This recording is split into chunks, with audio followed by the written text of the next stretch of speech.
हा मस्तक हे पायावरील सर्व वारकरी संतांच्या. मी आज आपणासमोर आपल्या माध्यमातून संपूर्ण महाराष्ट्राच्या आणि जगात असणाऱ्या मराठी माणसांना सांगू इच्छितो की 13व्या शतकापासून संत ज्ञानदेव, नामदेव, एकनाथ, तुकाराम आणि इतर सर्व संतांनी मिळून जे मानवतावादी साहित्य समाजाला दिलेलं आहे, त्या साहित्यासाठी वारकरी संप्रदायाच्या पाईक मंडळींनी एकत्र येऊन वारकरी साहित्य परिषद स्थापन करून गेली 13 वर्षे अखिल भारतीय मराठी संत साहित्य संमेलनाचं व्यासपीठ चालवलेलं आहे. पहिलं नाशिक मधून सुरुवात झाली आणि आज 13वं शिर्डीमध्ये आम्ही घेतोय.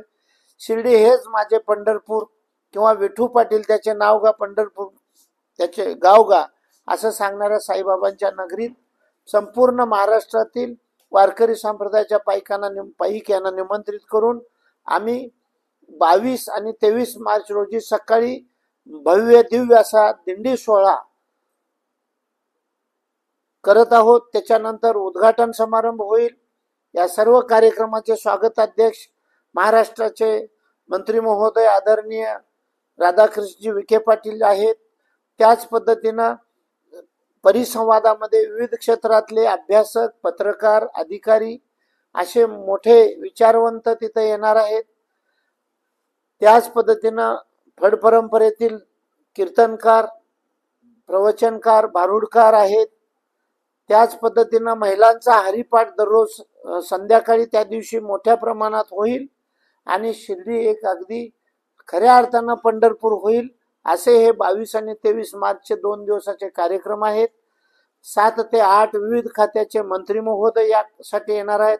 त्यामध्ये सामाजिक न्याय, मराठी भाषा, मुख्यमंत्री किंवा उपमुख्यमंत्री आम्ही लवकरच आपल्याला कळवू.